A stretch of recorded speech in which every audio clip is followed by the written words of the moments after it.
বঙাইগাঁৱৰ মানিকপুৰৰ বিভিন্ন অঞ্চলত বিশুদ্ধ খোৱাপানীৰ অভাৱ। দূষিত পানী সেৱন কৰি মাৰাত্মক ৰোগত ভুগিছে মৌখোৱা, বৰবিলা, চেটিকিবাৰী আদি অঞ্চলৰ লোকসকলে। ৩ বছৰেও সম্পূৰ্ণ নহল জল জীৱন মিছন প্ৰকল্পৰ কাম। ঘৰে ঘৰে পানীৰ পাইপ বহুৱাই দায়িত্ব সামৰিলে ঠিকাদাৰে। এই সন্দৰ্ভত আমাক সবিশেষ জনাব সীমান্ত চৌধুৰীয়ে।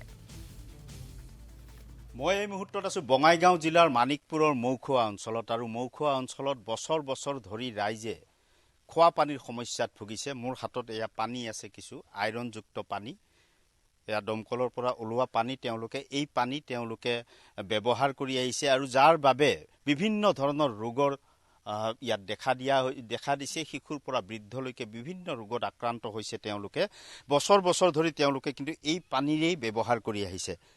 যিসকলে পাৰিছে খোৱা পানী ক্ৰয় কৰি খোৱা পানী খাবলগীয়া হৈছে। কিন্তু চৰকাৰৰ যি জল জীৱন আঁচনিয়ে কিন্তু ঢুকি পোৱা নাই এইসমূহ অঞ্চলত। দৰাচলতে জল জীৱন আঁচনিৰ আঁচনি ধৰা হৈছে, ইয়াত কিন্তু কাম এতিয়াও চলি আছে। প্ৰায় ৩ বছৰ সম্পূৰ্ণ হ'ল, এতিয়াও কিন্তু কাম সম্পূৰ্ণ হোৱা নাই। মই ইয়াৰ স্থানীয় যিসকল লোক আছে তেওঁলোকৰ কাষলৈ যাবলৈ যত্ন কৰিম। পানী কেনেধৰণৰ? যথেষ্ট বেয়া। মোৰ হাতত যিটো আছে পানী, এয়া পানীও কিছুমানে হয়তো এই পানীও খায়। হয়, এই পানীকে ব্যৱহাৰ কৰি আছে।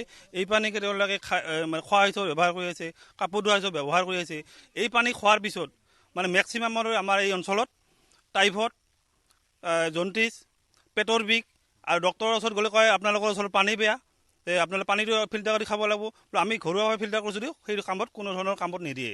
গতিকে আমি এই ক্ষেত্ৰত আমাৰ ইয়াতে যি জল জীৱন আঁচনিত অন্তৰ্ভুক্ত হৈছে আমাৰ বঙাইগাঁও জিলাত, মেক্সিমাম আচলতে জল জীৱন আঁচনিবিলাক সম্পূৰ্ণভাৱে ক্লিয়াৰ হৈ উঠা নাই। মৌখোৱা অঞ্চলৰ ওচৰতে কেইখন আঁচনি আছে? আমাৰ ইয়াতে মৌখাত এখন আছে, চিটকিবাৰীত এখন আছে, বৰবিলা আছে, বেছিমাৰীত আছে।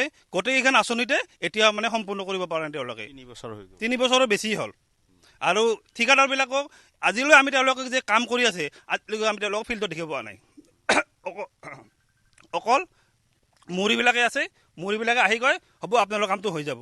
কিন্তু তেওঁলোকৰ নিজাববীয়া যে মুহুৰি আছে, কিন্তু আমি আজিলৈ দেখি পোৱা নাই। তেওঁলোকৰ জল জীৱন আঁচনি যিবিলাক পাব্লিক হেল্থত কৰ্মৰত তেওঁলোক চৰকাৰী বিষয়া, তেওঁলোককে কামটো চাৱাৰ কাৰণে দায়িত্ব অৰ্পণ কৰিছে। এই ক্ষেত্ৰত মই চৰকাৰৰ বিনম্ৰভাৱে অনুৰোধ জনাম, অতি সোনকালে আমাৰ জল জীৱন আঁচনি যিবোৰ কাম আধৰুৱা হৈছে, আমাক কমচে কম 2 মাহৰ ভিতৰতে কামটো ক্লিয়াৰ কৰি দিব লাগিব। অন্যান্য ৰাইজ আছে, তেওঁলোকৰ কাষলৈকৈ যাবলৈ যত্ন কৰিম। পানী যথেষ্ট বেয়া। আপোনালোকৰ বেমাৰ আজাৰ নিশ্চয় বেমাৰ আজাৰ হৈ আছে। তাৰপিছত আমি যিবিলাক পানী খাব লাগে, কেতিয়াবা পাৰিলে অলপ চলপ কিনি লওঁ, আৰু নহ'লে তাকে ফিল্টাৰ কৰি ঘৰত খাওঁ। তাৰ ফলত আমাৰ পেটৰ অসুখ হয়। এই পেটৰ বিষ বা জণ্ডিছ, জ্বৰ, এনেকুৱা বহুত ধৰণৰ বেমাৰ হয়। আৰু এতিয়া এই যে জল জীৱন আঁচনি এতিয়া সম্পূৰ্ণ হোৱা নাই, 3 বছৰ হৈ গ'ল। আপোনালোকে কৈছেনে নাই ঠিকাদাৰক? ঠিকাদাৰকতো আমি লাগেই নাপাওঁ, কেনেকৈ ক'ম।